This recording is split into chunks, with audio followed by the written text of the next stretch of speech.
नमस्कार, मी अशोक मिरगे आणि आपण ऐकत आहात मिरगेंची कविता. परवा म्हणजे 25 तारखेला खूप मोठा उत्सव उत्तर प्रदेशामध्ये झाला, अयोध्येमध्ये, ज्या ठिकाणी आपल्या संस्कृतीचा, आपल्या धर्माचा धर्मध्वज राम मंदिरावर फडकला गेला. आणि तो सुवर्ण क्षण, याची देही याची डोळा पाहण्याचा योग आपल्या पिढीला आला. मग ती आमची पिढी असेल, तरुण पिढी असेल, लहान पिढी असेल, सर्वांनी डोळे भरून याचं दर्शन घेतलं.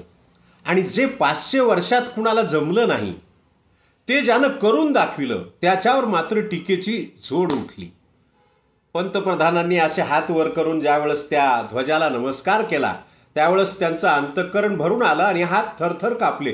त्याच्यावर सुद्धा काय कमेंट यायल्यात महाराज, ऐकण्याजोग्या. वा, काय अकलेचे तारे तुटायले ते एकेकाचे.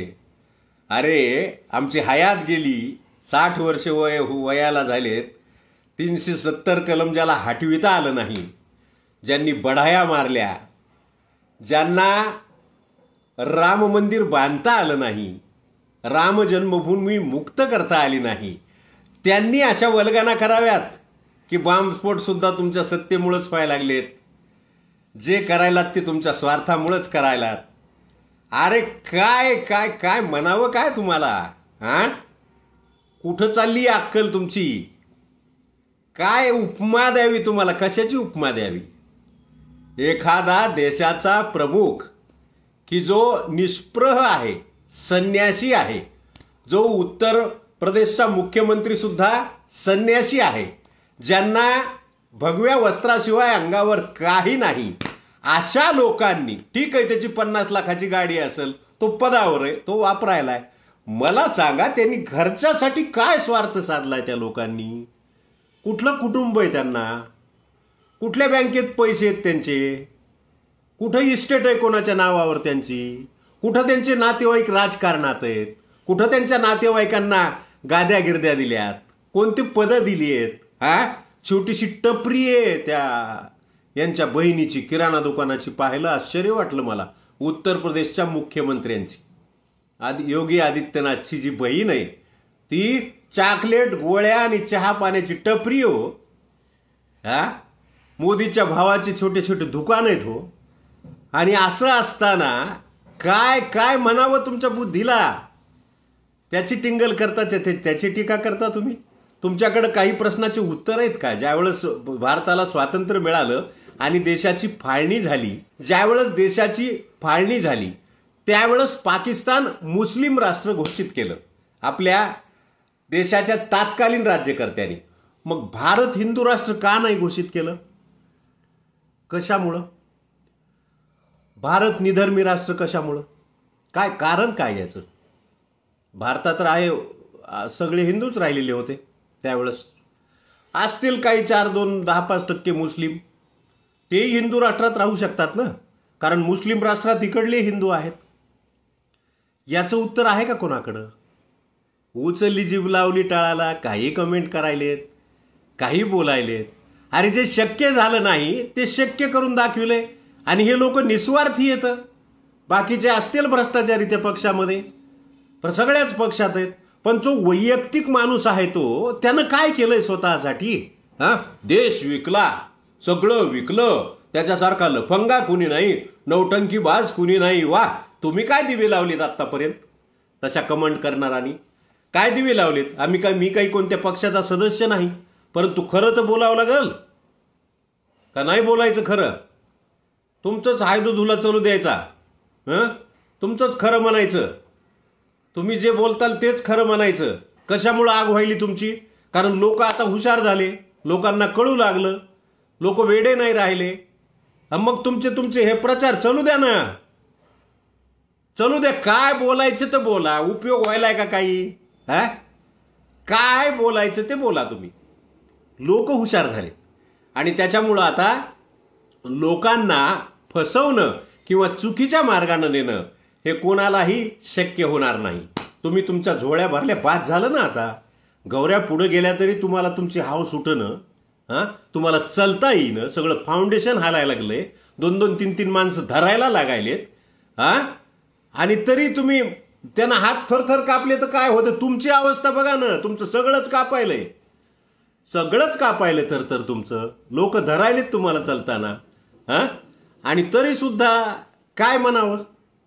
आणि त्याच्यामुळं मी हा सुवर्ण क्षण माझ्या डोळ्यानं पाहिला आणि याच्याबद्दल हृदय भरून आलं, कंठ दाटून आला. प्रत्येक हिंदू धर्मीयाचा स्वाभिमान म्हणजे प्रभू श्रीराम आहे. नुसतं रामाचं नाव घ्यायचं नाही, तर राम आचरणात आणला पाहिजे. राम हा आमचा आदर्श आहे, श्रीराम हा आमचा आदर्श आहे.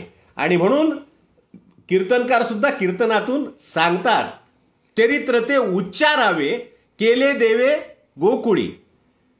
कृष्णाचं चरित्र फक्त उच्चार करायचे, परंतु चरित्र ते आचरावे केले देवे अयोध्ये. असं आहे ते, बरोबर आहे का नाही? रामचरित्र हे आचरणात आणण्याजोगं आहे आणि कृष्णाचं चरित्र हे फक्त गायचं आहे, उच्चार करायचा आहे, असं कीर्तनात सुद्धा सच्चे कीर्तनकार सांगतात. बाकीच्याबद्दल मला बोलायचं नाही, जे बोलायचं होतं याच्या पूर्वीच्या व्हिडिओत बोलून गेलो मी. आता पुन्हा पुन्हा त्यांना काय बोलावं आणि किती बोललं तर त्यांना काही परिणाम होत नाही, गेंड्याची कातडी झाली त्यांची. त्याच्यामुळं या अयोध्येच्या ध्वजारोहणाच्या समारोपावर मी केलेलं काव्य आज तुम्हाला ऐकविणार आहे. प्रत्येक रामभक्ताच्या मनात काल आनंदाला उधाण आले होते. प्रत्येक रामभक्ताच्या हृदयात आनंदाला उधाण आले होते. राम मंदिरावर ध्वजारोहण करणारे भारताचे पंतप्रधान होते.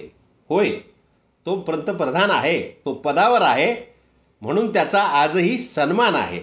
नसेल पदावर ज्या दिवशी, त्या दिवशी नाही होणार सन्मान, परंतु संविधानिक पदावर तो आज आहे.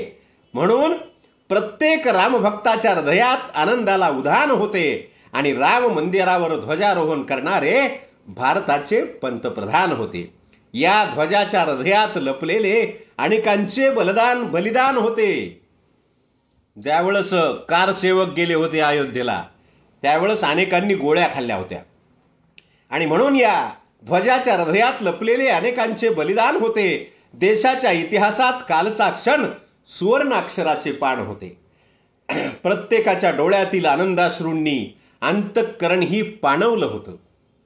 प्रत्येकाच्या डोळ्यातील आनंदाश्रूंनी अंतःकरणही पाणवलं होतं. आणि बोलण्यापेक्षा कृती महत्वाची हे क्षणाक्षणाला जाणवलं होतं. बरोबर आहे की नाही? बोलण्यापेक्षा कृती महत्वाची हे कालच्या क्षणाला जाणवलं होतं. कळसावर फडकलेल्या ध्वजाचा अर्थ देशवासियांनी जाणला पाहिजे. कळसावर फडकवलेल्या ध्वजाचा अर्थ तो धर्मध्वज आहे. देशवासियांनी जाणला पाहिजे आणि राजकारण्यासहित सर्वांनीच आता श्रीराम आचरणात आणला पाहिजे. याच्यासाठी मी कविता केली आहे की प्रभुराम जय श्रीराम नुसतं नको आणि लोकांच्या मुंड्या मोडायच्या नको. राजकारण्यांनाही माझं सांगणं आहे आणि सर्वांनाच माझं सांगणं आहे, सर्वच क्षेत्रातले, मग ते कंबर बांधून नाचणारे सुद्धा असू द्या, त्यांचे तर त्यांच्यासारखे डाकू कुणी नाही. तर हृदयामध्ये विठ्ठल विठ्ठल विठ्ठल विठ्ठल, श्रीराम श्रीराम श्रीराम, परंतु पुढच्या वर्षाच्या तारखा बुक लाखो रुपये. त्याच्यावर माझा सेपरेट व्हिडिओ येणार आहे आता पुन्हा. तर कळसावर फडकवलेल्या ध्वजाचा अर्थ देशवासियांनी जाणला पाहिजे. राजकारणासहित सर्वांनी आता राम आचरणात आणला पाहिजे. परस्त्री माते समान आणि खरेपणाचा झेंडा हृदयात फडकला पाहिजे. परस्त्री माते समान आणि खरेपणाचा झेंडा हृदयात फडकला पाहिजे. अन्यायाविरुद्ध प्रत्येकाच्या मनात प्रतिकाराचा अग्नी भडकला पाहिजे. अन्यायाच्या विरोधात प्रत्येकाच्या मनात प्रतिशोधाचा अग्नी भडकला पाहिजे. असा सुवर्ण अक्षराने लिहिण्यासारखा क्षण मी पाहिला आणि माझ्या लेखणीतून ही काव्यसेवा प्रगट झाली, ती आपल्यापर्यंत पोहोचली. ज्याला आवडली असेल त्यानं तशी कमेंट करा, ज्याला नसेल आवडली त्यानं तसंही खरमरीत लिहा, कारण तुमची आग सध्या विझू शकत नाही. तसंही लिहा. पुन्हा एखादा नवीन विषय घेऊन मी आपल्यासमोर येईल. तोपर्यंत सर्वांचे धन्यवाद.